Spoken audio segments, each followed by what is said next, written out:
First of all, my name is Andrew, brother of Martin, in case anybody didn't know me. So if I haven't met you before, omitofu, and nice to see everybody here today. What I would like to do is just ask, first of all, apologize for not getting the handout on the Wednesday. It wasn't until Thursday morning. I had a power outage and didn't have an opportunity to send it to Venerable Magny.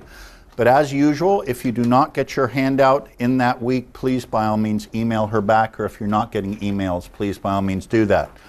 That being said, does anybody need a copy of the presentation? I did take the liberty of doing it. Now my presentation is not exactly this, but this is a reference point for it. Terrific.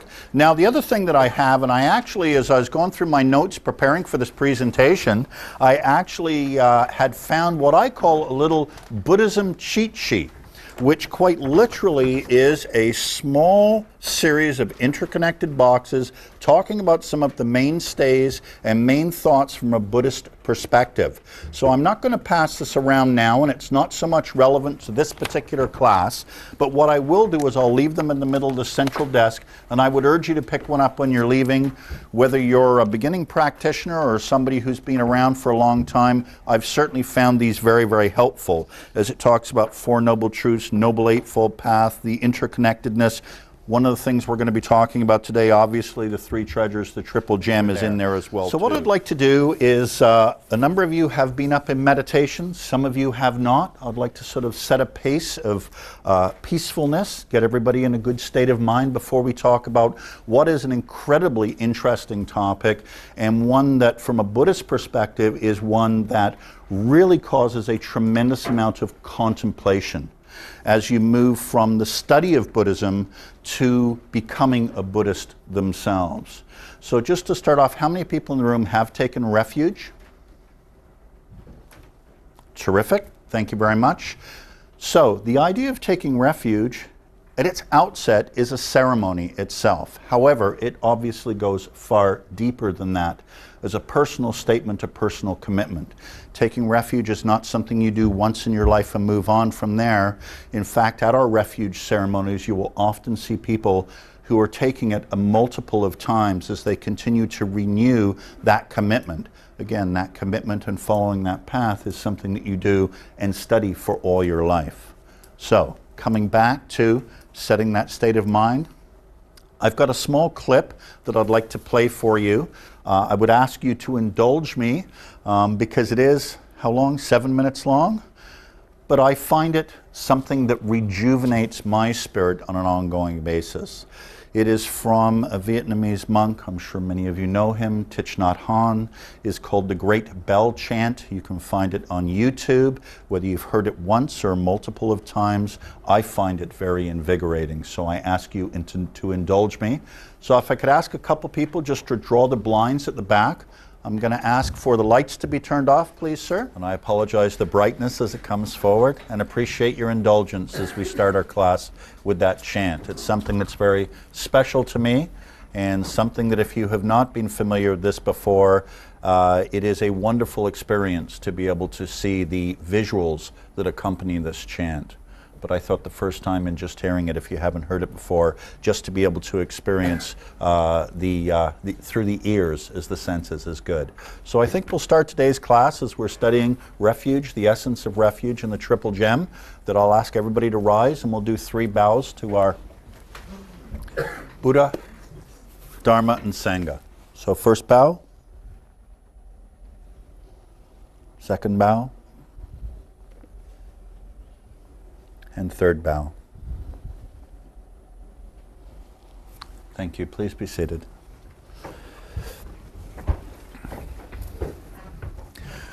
So just a couple things just in starting out.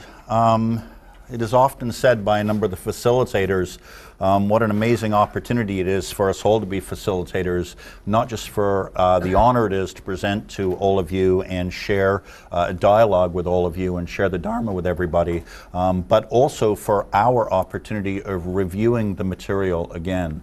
When I first started taking Dharma classes, which was my introduction towards Buddhism a number of years ago, I was amazed by the experienced facilitators as they talked about reading reading and rereading our core textbook, the Core Teachings.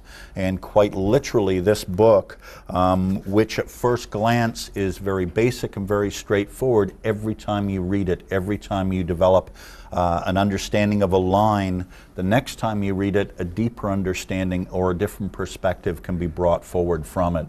So in preparing for this, not just the privilege of preparing, but also the literature that we have available to us, primarily, although we just listened to Thich Nhat Hanh, our primary teacher that we listen to the words of and read the words of, Venerable Master Hsing Yun, the founder and continuing head of Fo Guang Shan, and of course the author of Core Teachings. But as we go through today, I urge you to really investigate his words and his writings. He has an absolute wonderful booklet, of which this is a printout, on the Triple Gem, with a variety of inspirations and thoughts on refuge and taking refuge. And as anybody in this class, the most challenging step I always found is coming through the temple doors for the first time. Once you've done that, everything else is easy, because that physical step leads you towards the mental, emotional contemplation that you then do that leads you to your next steps as you move forward. But I would encourage you to review the works. They are all available to be downloaded, blpusa.com. And literally any of the topics that we're reading about or studying, not only the core teachings can you go forward with, but also all the materials generally tend to be covered in that. So blpusa.com. And a great resource, free download, again, like many things at the temple, for donation only at that stage. I had mentioned the chant that we just did, Thich Nhat Hanh. Was introduced to me, this learned monk, earlier on, and some of the books that I tend to lean towards, aside from the Venerable Master, he certainly is one on board, including one reference book that I use, The Heart of Buddha Teaching, and certainly been something that's been inspirational to me. But as I prepared for this, just the vast amount of information that is available. So just a couple points as we go forward. I use the term path often, and it can be said by experienced practitioners that when you reach a certain level of cultivation, there is no path. However, I have always found it very valuable to look at that, particularly as a primary consideration as you're learning about Buddhism and developing your sense of Buddhism, of which I still certainly consider myself to be doing. The idea that Buddha essentially provides the Dharma, or call it the lights or the illumination to the path. But as the Dalai Lama said, it is up to us to walk that path and live that path through the responsibility we take for living our own life. Which again, too, come up with the term that I have here: be careful as you're studying not to exchange one master for another. We are often brought up in cultures where we have a leadership position taken by the head of the spiritual, or in some cases not so spiritual, direction that we're following. Remember always, from a Buddhist perspective, that the responsibility for our own happiness and our own cultivation is our own. So not to rely on, now I've got somebody else to follow. The potential to be Buddha is in each one of us within our Buddha nature, and that is important to recognize. As we go forward to two small points, they rely on the term buffet. There are many, many workings out there, particularly as we rely on the internet regarding Buddhism. Be very careful as you are examining these. Not all writings are considered equal. Fo Guang Shan is a Mahayana temple. I would urge you to focus on Mahayana, and I would urge you to focus on Venerable Master Hsing Yun and Fo Guang Shan's followings itself. From that perspective, it can be very confusing as you go through a buffet style of sampling in what you learn and bring forward to you. There can be conflicting viewpoints, but particularly as you go from one faith belief to another faith belief to actually a way of living, it can sometimes be very challenging to have those alternating points. The other one is the term, and it was panned by my brother Martin, which was panning for gold. You will, I am sure, run into certain perspectives or viewpoints or challenges or disciplines that you might not be able to get your head around, particularly the culture. The concepts of emptiness, the concepts of rebirth for many people are very, very challenging. I urge you, when you run into them, do not disregard them, but merely reserve judgment and put them on the shelf. Literally that panning for gold procedure of taking what is available out there that you can understand, that you can bring into your own life, but don't be in a position to disregard something, or better yet, don't remove the entire way of thinking because there's something that you can't get your head around at that point in time. So when the conditions are right, your understanding will be there. So enough about that. I found all the books that I was going through and all the sources that I looked at described the outset, and if you've got the handout there, I've attempted to explain a number of thoughts regarding refuge and what refuge stands for. What Venerable Manyi had asked me to talk about was the essence of refuge.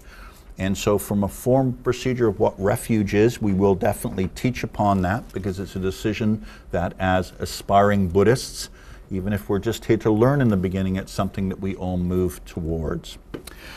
So taking refuge, what does taking refuge mean? And one of the first things that really came to light for me, and it was something that my brother and I were discussing this week, was the fact that many of us, if not all of us, have actually been taking refuge in one thing or another our entire lives.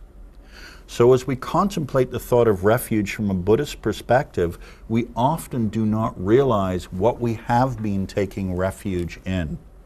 At its most dangerous, it could be in a world of drugs, in a world of illusions, in a world of violence. It could be when pressures come upon us, that what do we do? What do we retire into? Where do we spend our time? Is it in a world of illusion or delusion? Be it drugs, be it alcohol, be it food, or be it in another extreme.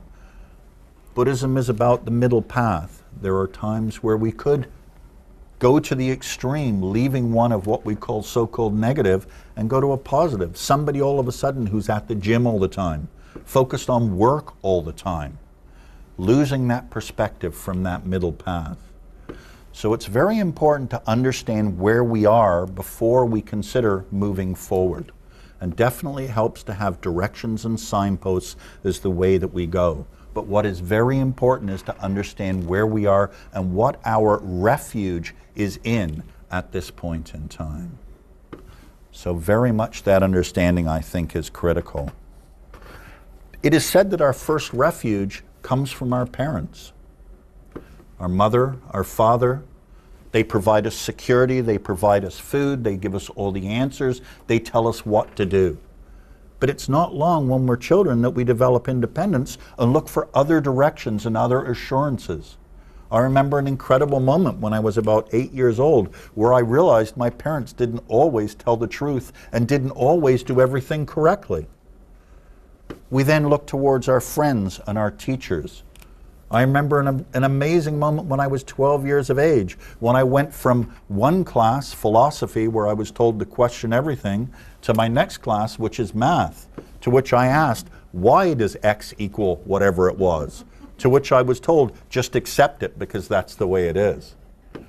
So you develop these senses. Eventually you take refuge, you think, in yourself and in your own way of learning. But again, I ask you to question what that refuge is. Even if you think it's something positive, love, sex, relationships, can be positive, can be negative. But what is your reliance and attachment on? Remember, attachments are things that can be positive and negative at that point. So very important to understand that as we go forward.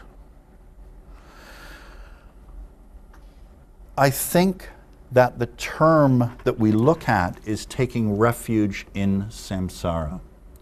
Refuge that we take in that cycle of birth and death, whatever it may be. It is that earthly refuge that we take and look forward to. hoping for some type of protection from the bad things in life, the things that disturb in life, the suffering that we have in life. Ultimately, and I'm sure one of the reasons we're here, be it seekers throughout your life, or somebody who might be here because something has occurred in their life to cause them to question or ask them why at that point. The idea is the things we thought were going to give us happiness, we find it does not last and does not give us that happiness. The things that we thought could protect us does not give us the protection that we thought that it would.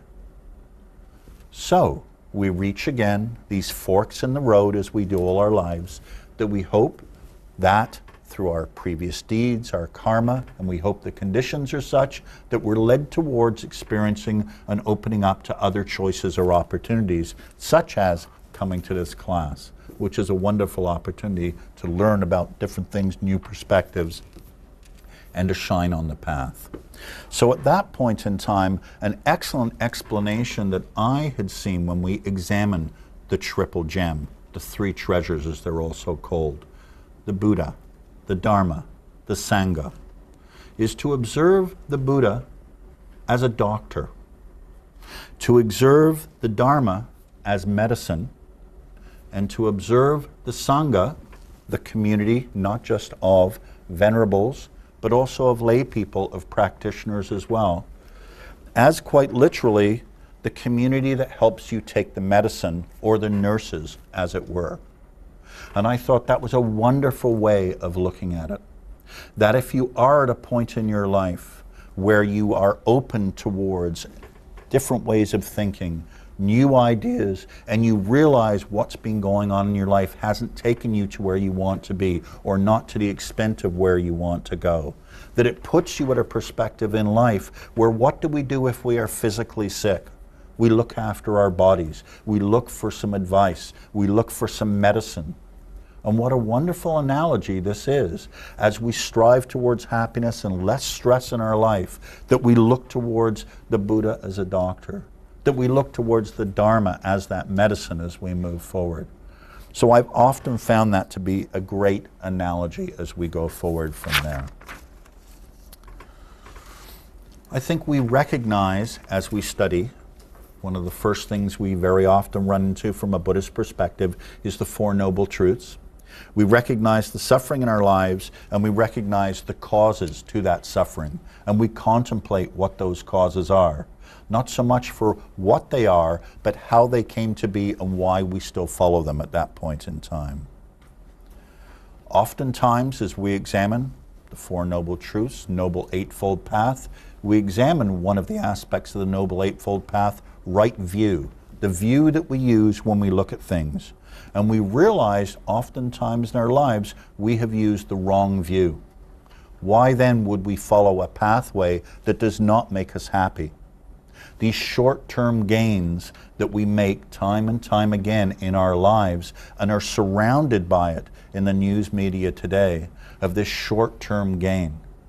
I've got my beautiful car today. I got that job by beating somebody else out by doing something underhanded, telling that lie that gets me out of some trouble.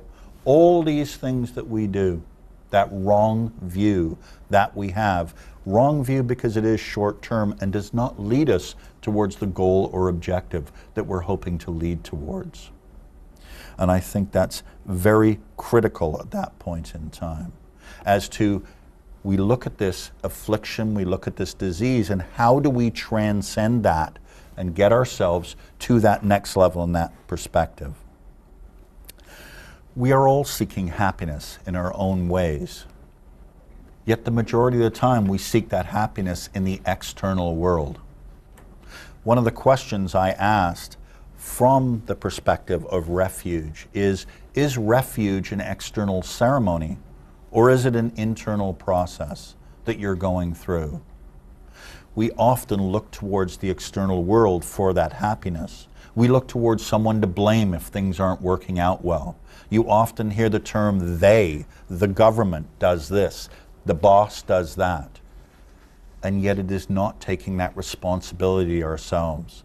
One of the analogies, and many of you have heard this often, is that we can only control 10% of this world, but we cannot control 10% of this world, pardon me, but we can control 90% of this, which is our reaction to the circumstances that happen around us. And that is very critical to remember as we look towards. You will never find the ultimate answer externally. It is internally. And that is why as we look towards these things, regardless of what we might look at from a ceremony standpoint, what we really look at is a commitment to ourselves that we make. And so as we go forward, we recognize that that internal responsibility that we take is for our happiness. And ultimately, that is the refuge that we look towards. We look towards the Buddha as the doctor. We look towards the Dharma as the medicine. We look towards the Sangha to help us with that. We look towards these support groups to be able to help us change from an external to that internal point of view, to take responsibility for our own lives and our own happiness truly. We also must caution ourselves that knowing the path is different than following the path. And Venerable Manyi blesses us on an ongoing basis by telling us that we really are wasting our time if we are just here to listen and then we leave this classroom and go back to our normal way of doing things. That we don't learn to remove the anger from our lives, the greed from our lives, that we don't strive to remove the ignorance from our lives, those three poisons. And I would put it to you that this triple gem or these three treasures are the balancing to those three poisons. Now, as we talk towards this, we also recognize that there has to be an appropriate foundation of which we all find ourselves as we contemplate changes in our lives. Quite literally, one of the things that we consider is the way that we do live our lives at that point. The 5 precepts are the basic tenement of how to live our lives. Now, there's many, many other things from a Buddhist perspective that we would examine, but those 5 precepts are critical towards establishing a foundation before we can truly move forward. There is also, along with the refuge ceremony, there is a 5 precept ceremony. I was lucky enough when I took refuge that I did them both at once, because to me, they are very much hand in hand at those two. That when I look at taking refuge in the Buddha, the Sangha, Dharma, when I look at those 3, very much to me, the concept here is the blending of, by following that path, you are eliminating those 3 poisons from your life, from your spirit at that stage. So very, very critical for that. I saw as I was doing the reading a quote that as we work on cultivation, it's like cultivating our own garden, that we cultivate our Buddha nature inside. And that to me was something that resonated very, very strongly.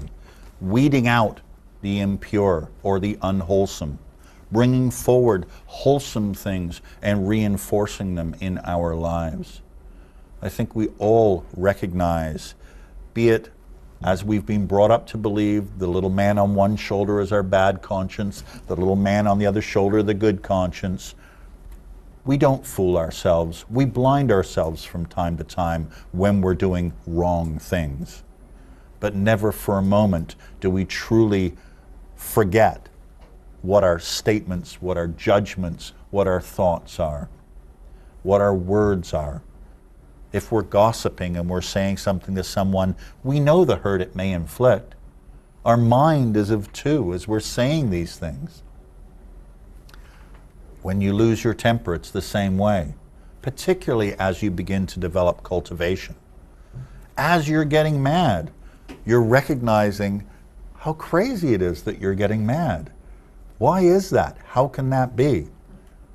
Then you blame the other person for making you mad, where you yourself knows in your heart, the only person who makes yourself mad is yourself. The only person who allows you to succumb to greed is yourself. To delusion is yourself. To attach to the good and the bad is yourself. It's a very scary thing to think of that responsibility and truly grasp onto that responsibility. It's a lot easier to blame other people, to hide behind your mother when you did something wrong, break somebody's window with a hockey puck. Never happened to me, but it's always good to be able to hide behind your mother as she protects you. So again, that responsibility that you have. I talked about attitude as you consider refuge. Often joke that when you turn around and tell your friends that you're taking a class in Buddhism, everybody pats you on the back. They think that's an absolutely great thing.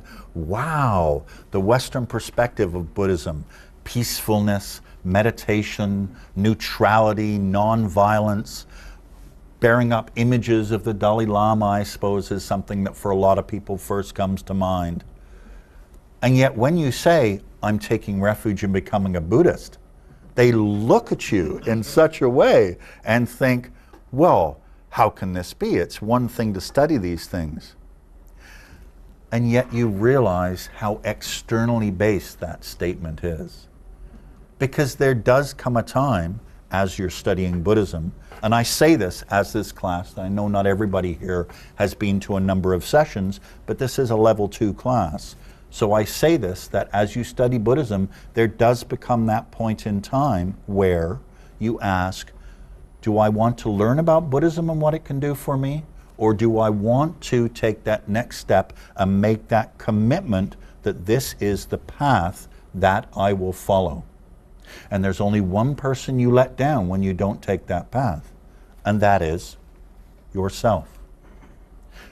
Buddha also does a wonderful, wonderful thing though. And the Dharma tells us to have patience with yourself, to realize we are not perfect, to realize as we take 2 steps forward, we do take 1 step back. But never delude ourselves. Again, we go to the wisdom of the Noble Eightfold Path, that lovely aspect of the Four Noble Truths, to understand that right intention, to understand that if we do falter along the way, that we do make mistakes along the way, but we still need to know that our intention was appropriate as we go forward. So very, very important as we take a look at that. So it is very critical as we consider the concept of refuge is indeed a ceremony, as we see with a number of ceremonies that we have in life. And I will use on some personal experience, and I'm not sure whether everybody can relate to this or not, but the woman that I'm married to, I lived with her for 5 years. I said during that time period, why would I get married? It's just like being married, living together. It's just a ceremony. Why would you do that?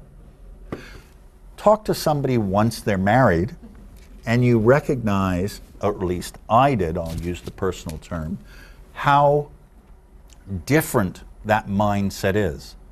Yes, the same, but yet different. That to me is the analogy that I would bring forward in reference to refuge. That without a doubt, it is a step that you take to confirm and have that ceremony. But when you examine the words of refuge, when you examine the refuge and the core teachings and a number of these other books, read through it appropriately and tell you the aspects of refuge and what those are. And before I draw the presentation to a close, I will talk about a quote in reference to those words. But it very much is the formalizing of that commitment that you're making to yourself to follow that path, to develop the cultivation, to be able to bring yourself to where you say you want to be. Now, again, to use analogies, and again, sometimes my analogies are not always on track, I will certainly say that. There are some people that their whole life you will hear them talk about things they want to do. They want to go on a diet, seems to be one of the most famous ones that we hear in life. How can somebody spend their whole life 10 pounds away from what would make them happy? It's a choice. That is a physical example, but is it not a mental decision that we make? The short term of the chocolate cake, another analogy we use, if we were meant to be thin, broccoli would be like chocolate cake, and we would have no calories in it. So when we're in a situation like that, is it not along those lines? Is it not very much that we examine this? It really does come down to that element of that self-control. Again, like the little man on one shoulder or little woman on one shoulder and little woman on the other shoulder, we don't fool ourselves. As we reach for that chocolate bar or that cake, we know that we're going further away from our goal of being what we want. But is the weight important or not important? That's a decision that we all have to make. But I would urge us all not to delude ourselves or not to fool ourselves in that decision as we make. If you're going to take a bite of that chocolate bar, enjoy it. Don't eat it with guilt, because you're making a decision to eat it. And then if you want to work out extra hard at the gym, then do it. But recognize that you are not going to achieve the objective or the goal you want to. As we look at the difference between suffering and happiness, it is very much the same way. We might enjoy getting together with the girls and drinking wine, or the boys are going out for some drinks, or going to a club, or going to the casino, or doing any one or number of these things. But we need to do it with open eyes. And at some point, when the conditions are right, there will become that moment where you realize that the path that you're following will not get you where you want to go. So if you can imagine sitting in a car with a road map, the Dharma, as to how to get where you want to go, but you keep heading in the opposite direction of the compass, why would you do that? Why do we all do that? We are human beings. We are imperfect. We are balls of clay to be molded.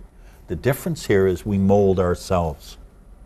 So that, to me, is a wonderful, wonderful opportunity. In Buddhism, you believe in rebirth. You can be rebirthed in 6 realms. It is considered extremely auspicious, extremely lucky that we are born as human beings, because we have the chance, the opportunity to further the cultivation of our past life. Do we have to live through and be able to adjust to, react to, understand the karma in our lives from previous lives? There is no perfect happiness in our lives. We must work for it, strive for it. The negative karma that we accumulated in our previous life and our current lives that we accumulate, we have to find a way to live through it and make a better decision this time than we did that next time. So to take this opportunity that we have to develop our cultivation and to learn a better way of doing things, and then we turn on the TV, and then we turn on the radio, we pick up the newspaper, and we see what the world in general does with this opportunity. But there was a wise man, Gandhi, who once said the world changes one person at a time. There's also, and I don't know who said it, but one small act of kindness can change the world. A number of you are very familiar with the play it forward term, where you do an act of kindness with no expectation. And very often, we often talk about buying a coffee for the person in line behind you. And if anybody has ever done it, there's been reactions of smile, appreciativeness. Very often that's not the case. Very often somebody, in fact it was described to me a little while ago, somebody who actually got mad and thought there was an ulterior motive. I've opened the door for somebody and had that person get mad at me. But again, you recognize it's all in perspective. But you do things from a Buddhist perspective without the expectation of thanks. You do it because it is the right thing to do, to care about other people, to make that right choice at that right time. So as you pay it forward, as it were, as you follow these pathways of this right, you take yourself down that pathway by helping others. The Bodhisattva path, which you all, I believe, are familiar with. The idea of Mahayana Buddhism or humanistic Buddhism, of inherently not just working towards our own enlightenment, but working for the benefit of all sentient beings. And that, to me, is a critical element of the mindset of taking refuge as well, too.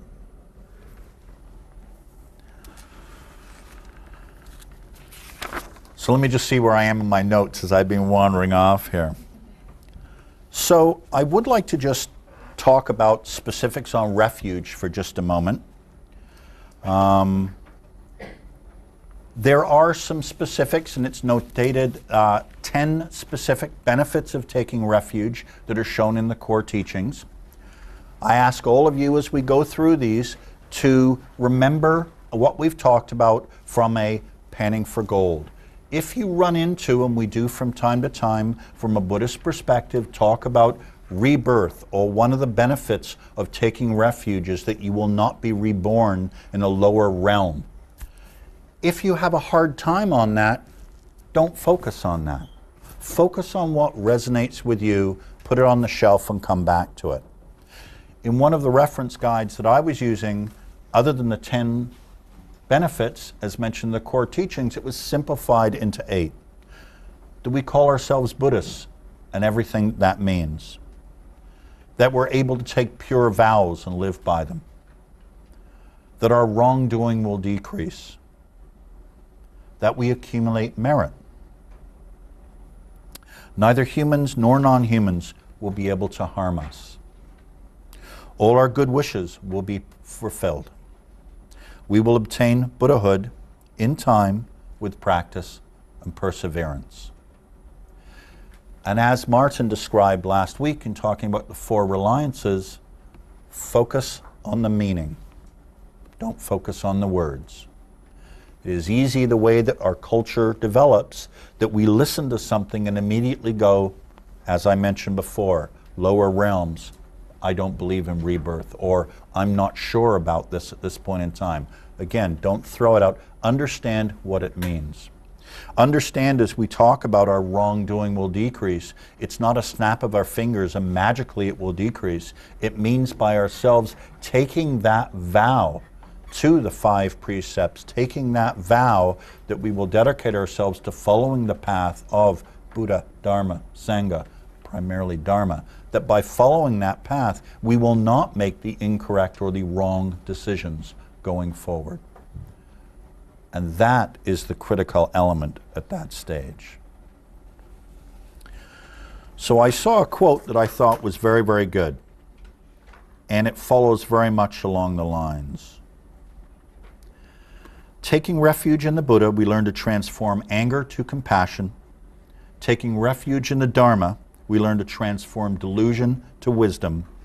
Taking refuge in the Sangha, we learn to transform desire into generosity. And that very much resonated with me. And on the handout and what I had sent out for the lead-in to this course, there were a series of, I thought, very good quotations that to me resonated very, very strongly in reference to that. So the practical aspect of deciding to take refuge, I can assure you, being a longer-term member of Fo Guang Shan, taking refuge is not held 3-4 times a year and I'll just show up and I'll be here. It is truly a privilege for a refuge ceremony to be offered. They are not something that's thrown on the calendar and here you have this opportunity. There is an opportunity for self-reflection, definitely to ask yourself, are you ready for this? I know Venerable Man Yi and a number of the other Venerables, as well as a number of the individuals who have taken a number of classes, have fielded questions on, am I ready? Is it appropriate? How do I feel about that? So just to make a couple comments. It's common to express hesitation and doubt before requesting or looking to take refuge. One of the lines was, am I qualified to take refuge in the Triple Gem?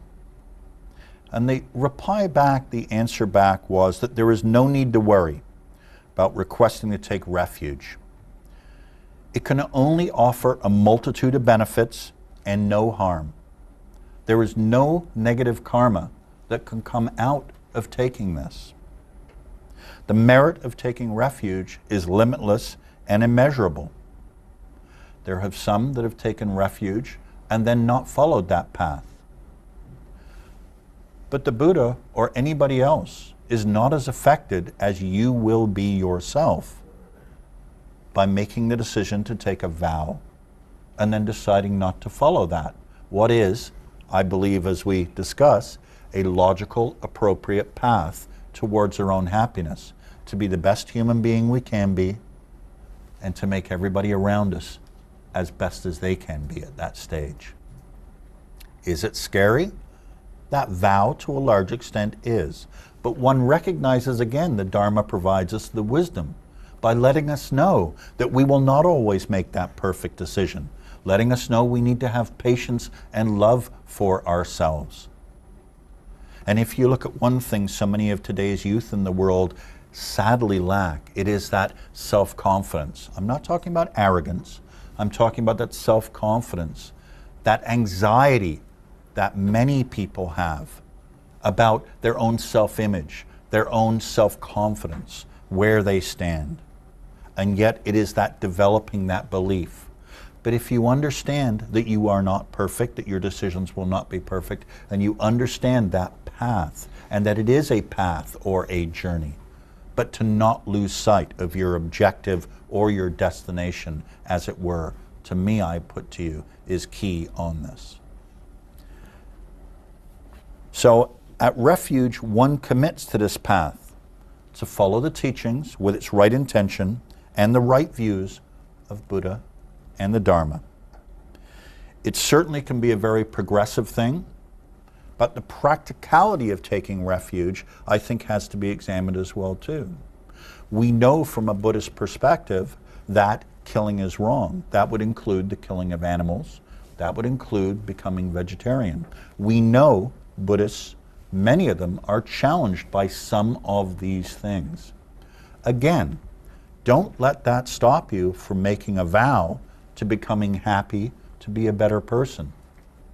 It is said within the precepts that they can be looked at very progressively. And I'll just read a short clip here on the 5 precepts.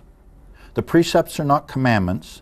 They are best viewed as guidelines. Actions that follow the precepts will produce wholesome results and lead to liberation. Actions which violate the precepts will produce unwholesome results and lead to suffering. Therefore, the precepts do not limit our freedom. In fact, the opposite is true. Master Sin Young says the spirit of all precepts is not to violate.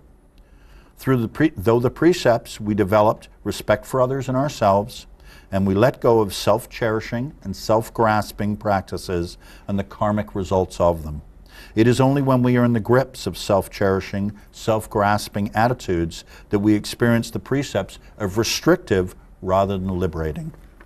Buddhists who vow to uphold the precepts may choose to uphold 1, 2, or 3 of them. And as you practically go through Refuge, which as you study Buddhism, I believe there is a point you come to where you ask not so much why, but why not you would consider Refuge. That there is an opportunity to commit to, as you take a 5 precept ceremony, all the 5 precepts. Again, Refuge is about committing towards the path. I mentioned the precepts here, not to confuse the 2 ceremonies, but to mention that the foundation and the attitude with which you approach Refuge should definitely be one that is a commitment to following these. But you can choose to consider upholding 1, 2, 3, 4, or 5 of them with the understanding, not the delusion, but the understanding that you aspire to fully commit to support these. So the understanding and application of the precepts is definitely there too. For example, the precept not to kill can simply mean to refrain from taking a human life. As our practice deepens, we might tend to extend that vow not to kill, mean that we not only kill, we do not cause others to kill or do not condone killing in others. We extend it, we could, to include the animal realm, including vegetarianism. We extend it to non-physical realms, meaning not to kill each other's ideas, even to the idea of not to kill time by wasting time in your own life or in other people's lives. And the reason I mention these points is not to put you in a position where you say, oh, well, I'll pick and choose as to what I follow or don't follow. I'm not saying that at all. What I am saying is examine again that you are not perfect.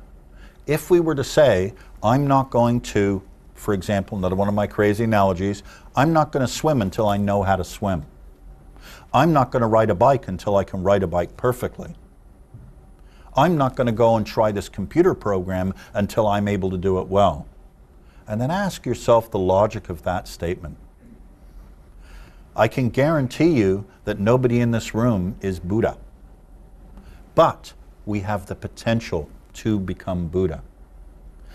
But not to start on that journey and not to be on that journey with the knowledge that we now have by coming through these doors, reading the Venerable Master, understanding the Dharma, is to place ourselves in a position where it can at times add to confusion rather than resolve confusion.